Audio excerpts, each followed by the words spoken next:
Tantor Audio, a division of Recorded Books, presents Go Fake Yourself by Elle Maxwell. Narrated by Ada Sinclair and Tyler Donne. 1. Weirdest interview ever. Audrey. I've always liked to think that if I met a celebrity or, say, my all-time favorite author, I'd be able to play it cool. In my imaginings, I have enough strength of will to project at least a semblance of nonchalance, no matter how loudly my inner fangirl is screaming. Well, it was a nice thought, anyway. A comforting delusion. One I enjoyed until a few minutes ago, when I walked into this room and came face to face with none other than Victoria-Trulette. In an instant, any hope of cool, much less calm or collected, flew straight out the second-story window of this postcard-worthy Beacon Hill brownstone, where the most famous romance author of the century apparently lives.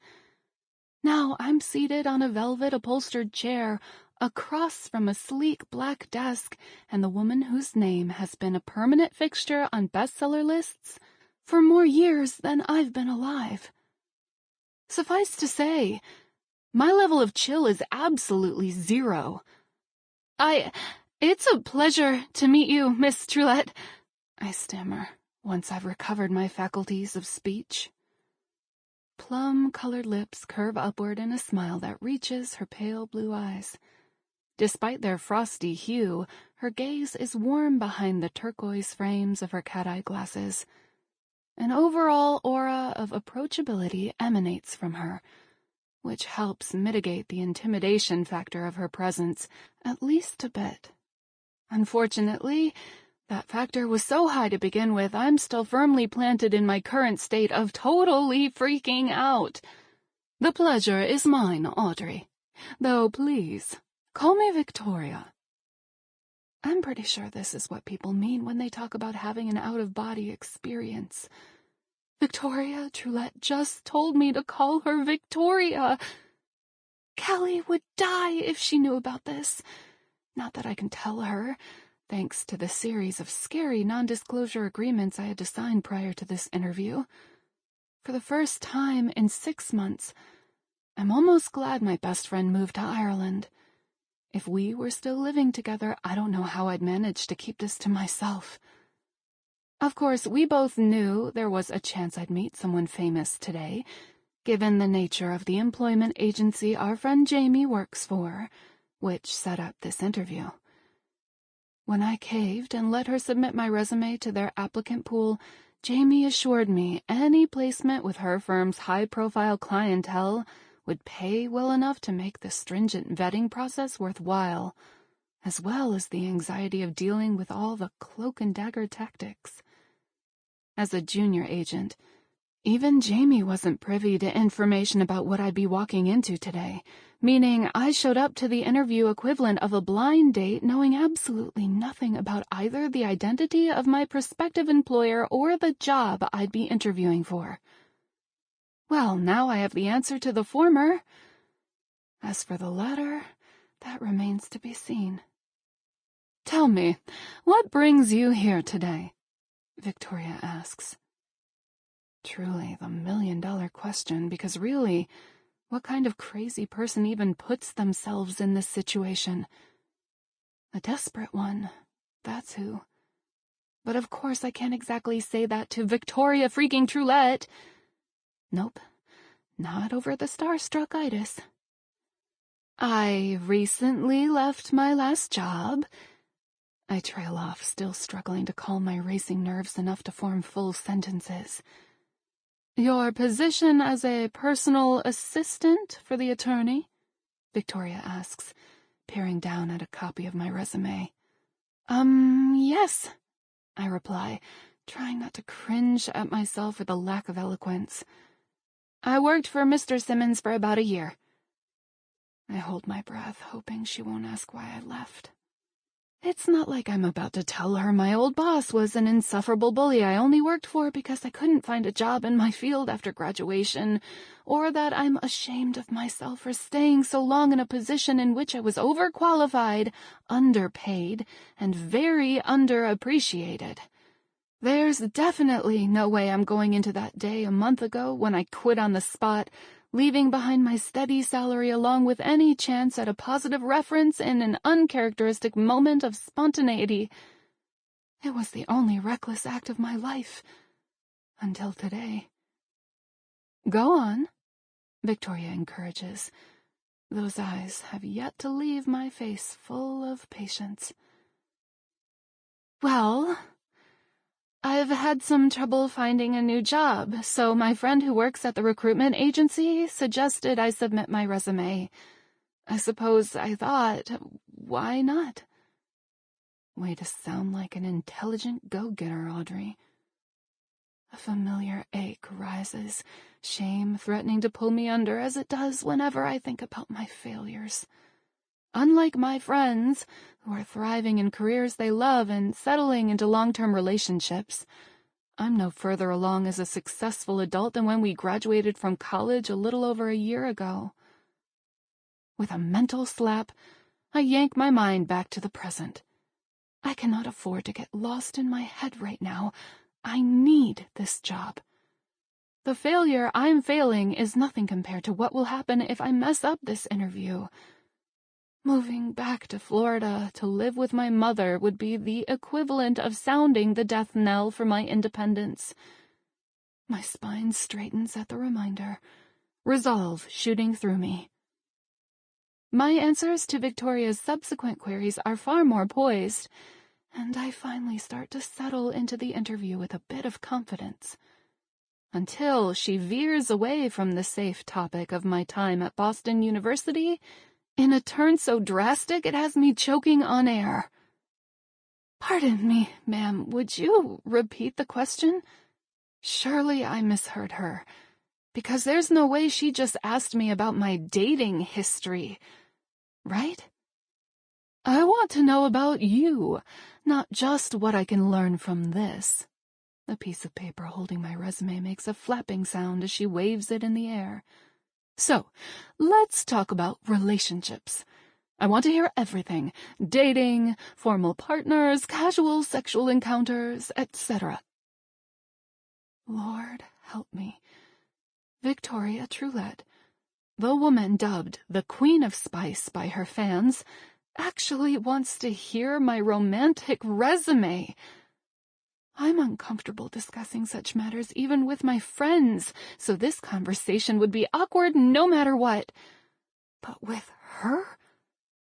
I vividly recall the first time I snuck one of her books home from the library, how equally titillated and scandalized I was as I devoured it by flashlight late at night after my mom was asleep. Let's just say Victoria-Trulette books do not fade to black after a sweet kiss. In fact, I recognize that very title on the bookshelves, which take up an entire wall of the room. Remembering the parts that so shocked me at 14, I feel my cheeks, which were already growing warm, blaze into what I'm sure is an unflattering red. Victoria literally claps with glee, exclaiming, "Oh, she blushes! That's wonderful! Readers really eat that up in a protagonist." What in the what? Weirdest interview ever. I somehow managed to survive the next several minutes as Victoria prompts me through a recitation of my first crush, first date, first kiss, and so on, blushing like crazy the entire time. My gaze keeps drifting to the side, where the rows of paperbacks bearing Victoria's name seem to taunt me with reminders of the explicit contents within their pages. Am I really sitting here, telling the woman who wrote such erotic scenes that the entirety of my sexual history can be counted on a single finger? I've never been so mortified. Where's a hungry black hole when a girl needs one? When we're finished with that line of questioning, thank goodness, Victoria remained silent for a long moment, eyeing me as though deep in thought. I try to maintain eye contact, but fail, shifting my focus to her hair. The dark red bob falls to a couple of inches below her chin, where it tapers to an angle so crisp, I wonder if she had it cut this morning. It is classy, with an artistic flair, just like the rest of her appearance. Regardless of the 3+ decades she has on me in age, there's no question that this woman is cooler than I could ever hope to be. I mean, if asked, I wouldn't think the combination of maroon hair, plum lipstick, pale blue eyes, and turquoise glasses would work together, especially paired with floral-patterned kimono-style top and wide-legged slacks. Yet Victoria pulls them off to perfection. By comparison, I feel downright frumpy with the bun I wrestled my unruly hair into this morning in the outfit of skirt and blazer I'd thought was stylish when I charged it to my poor, overburdened credit card for this interview. All right, then. Now that we've gotten to know each other a bit. A bit? She knows more about my sex life than my BFF. Let's get down to business. Finally. I sat up straighter, eager to hear about this mysterious job opening. For curiosity's sake, at least, because let's face it, my chances aren't looking good. My romantic background is even less impressive than my work history. Where else are you applying in your search for employment? Victoria asks, all but confirming my suspicions, while, I note with disappointment, still not shedding light on the job. I shrug, not wanting to admit that the last month drained my meager savings, and I'm willing to do just about anything at this point if it will save me from having to return to Florida. All kinds. What would you pursue if you could do absolutely anything with your future? What are your dreams, Audrey Mitchell? I swallow, mouth suddenly dry. Victoria's eyes on me are bright, eagerly awaiting my answer. Now would be a great time to say something impressive, even if I have to lie. But my mind is completely blank of anything but the dismal truth. I actually have no idea. Dear black hole, please hurry up. Victoria murmurs. Instead of the disappointment I'd expected to see on her face, she's looking at me as though I'm a puzzle that needs solving. Well, we can't have you simply sit around all day. Readers want a multidimensional protagonist with a full life and an interesting character arc. Though I suppose your plight might be relatable to some in the demographic. Is she talking to me or herself? Unfortunately, her next words provide no illumination. Are you aware I write romance novels? I nod in affirmation, feeling more confused by the minute, not to mention a bit woozy from the conversational whiplash.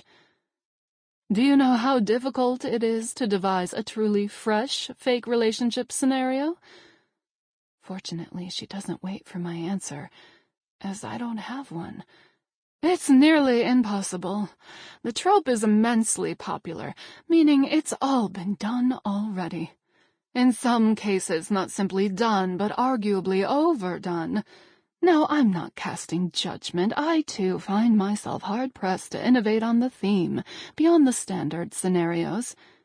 She holds up a hand and begins counting them out on her fingers. The prince of a kingdom in need of a queen, or vice versa, the heir or heiress to a fortune whose trust or inheritance includes a marriage stipulation, an athlete or celebrity who needs to be seen with a nice, wholesome partner to heal his or her soiled public image. I've seen a variation where the athlete wants a fake girlfriend to ward off fangirls so he can focus on his sport. Let's see. We have the hired escort or faux wedding date, a timeless classic. There's the My Fair Lady coaching/makeover scenario. In modern adaptations, that often presents as the popular boy raising a girl's social profile for the benefit of another whom she desires, or vice versa. The bodyguard who needs to stay close but keep their role incognito publicly. The charade to appease pushy parents. Custody battles. Marriage of convenience is a trope in and of itself. Undercover agents, and immigration scenarios, such as unions created so one character can earn citizenship, of course. Of course, I echo, as she seems to expect a response now that she's run out of fingers. I've read books with quite a few of those general plot lines, so at least what she's saying isn't entirely out of my frame of reference.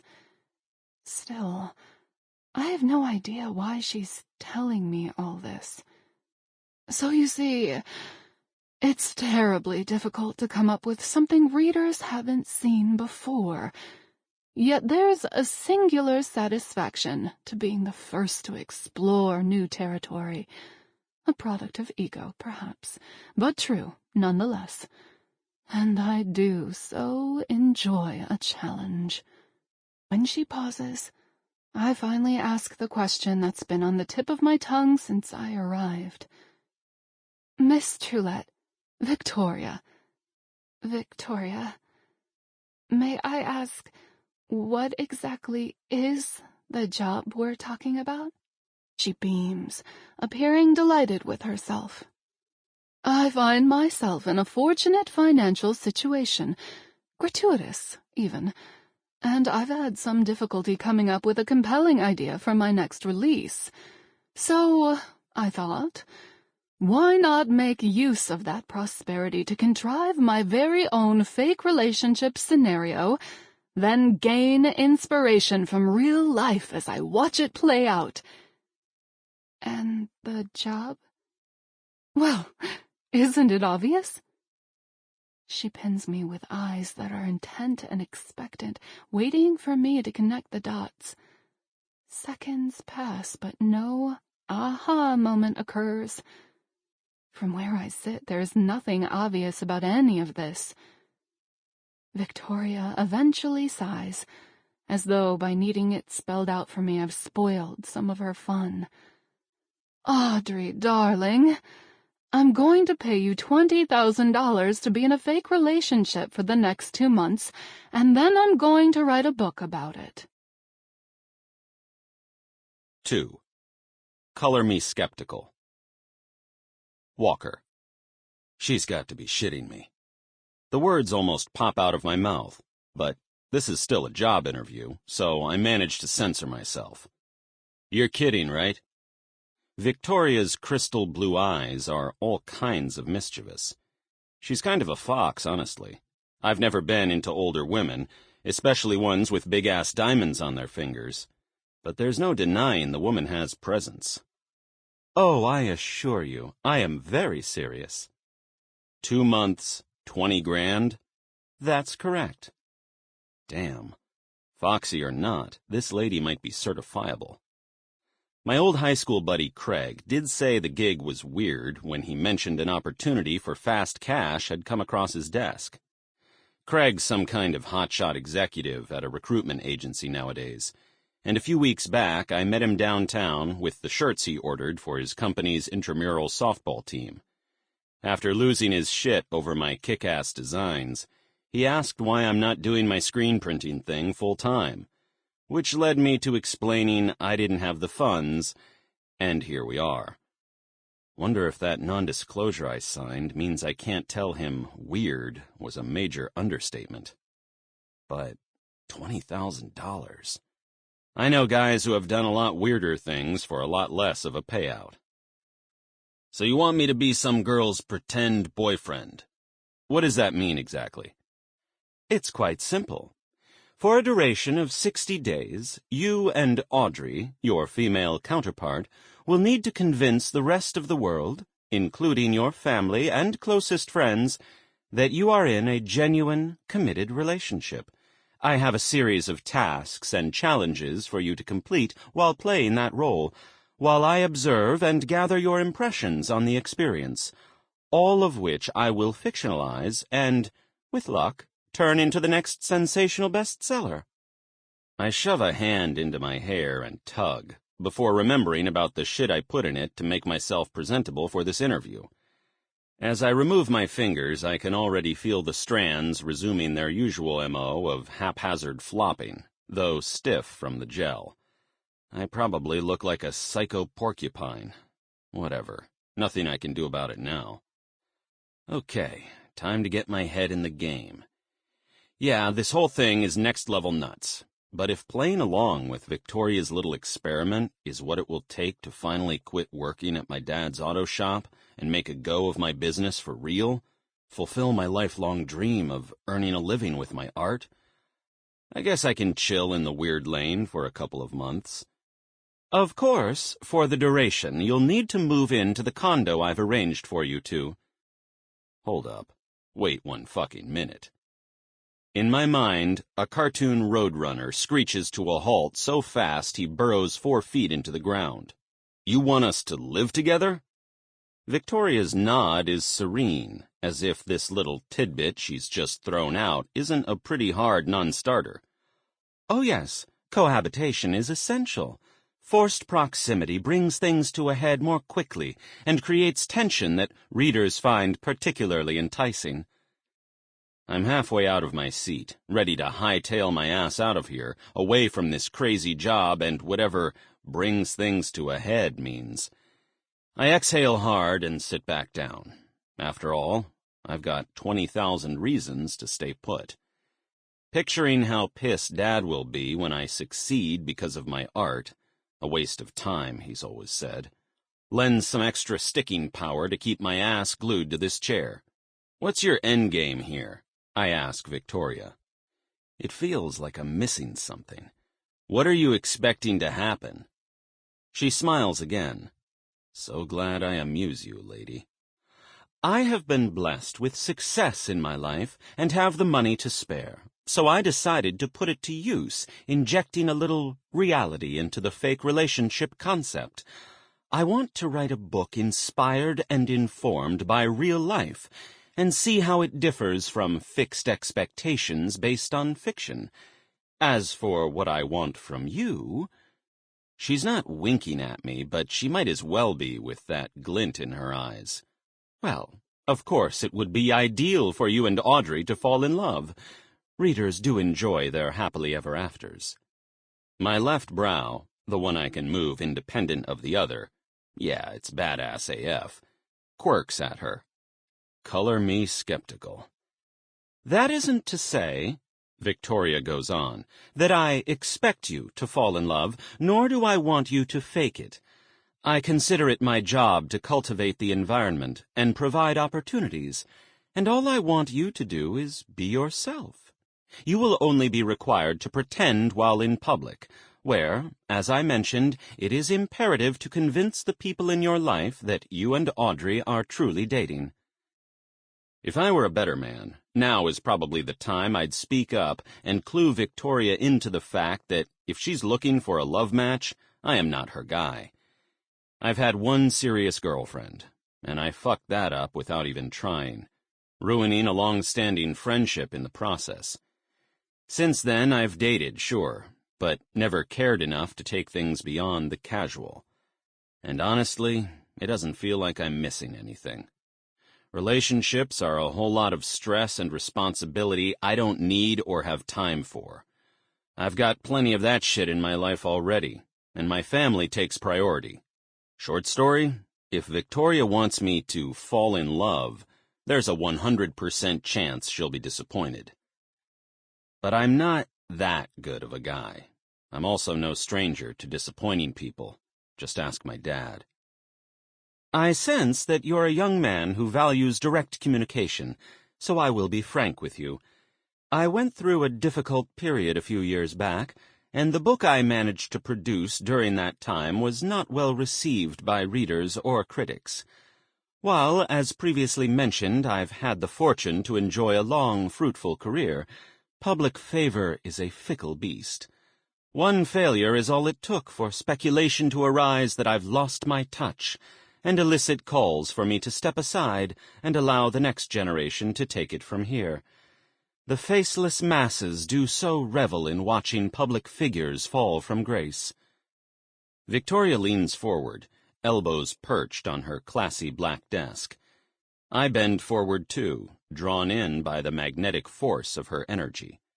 To be blunt, my next release needs to be a wild, unequivocal success.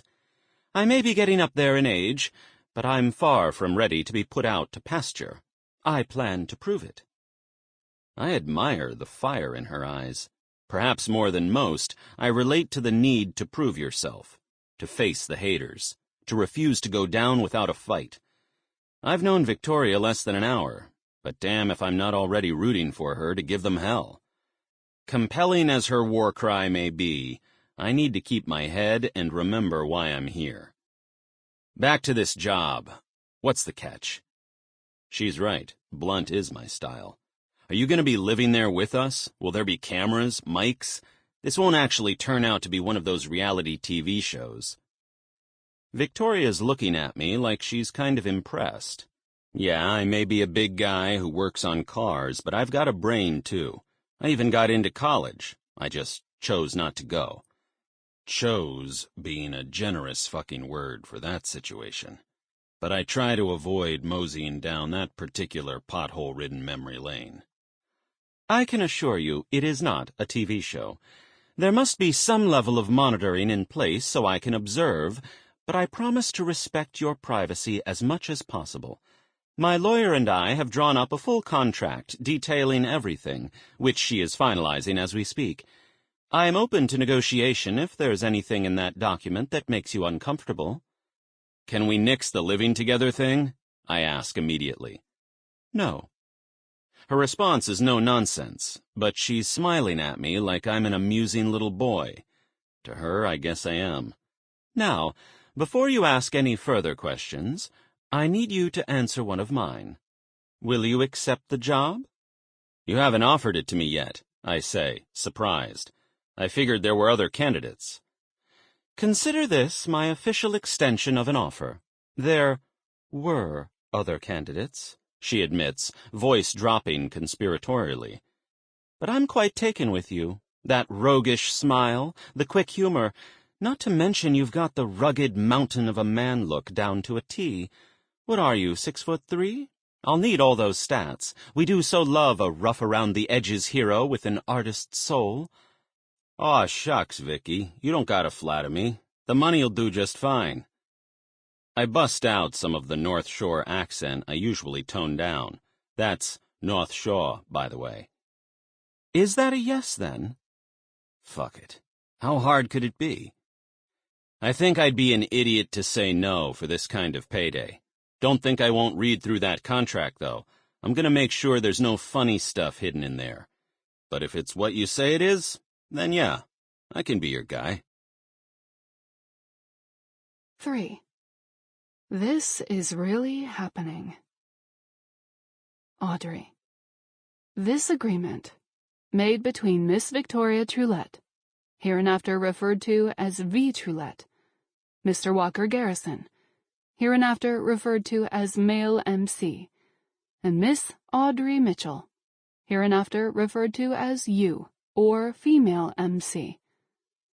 Mr. Garrison and Miss Mitchell are also referenced collectively as the MCs, MC here used as an abbreviation for main character, or the protagonists.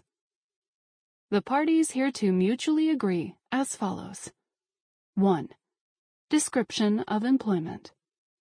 You agree to enter into a state of employment with V. Trulette in the capacity of female MC, playing counterpart to male MC in a fake relationship of a romantic nature for the duration of 60 days.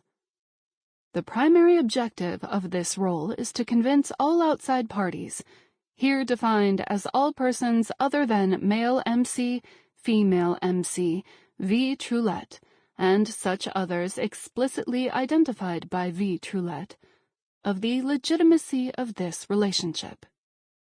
2. Conditions of employment.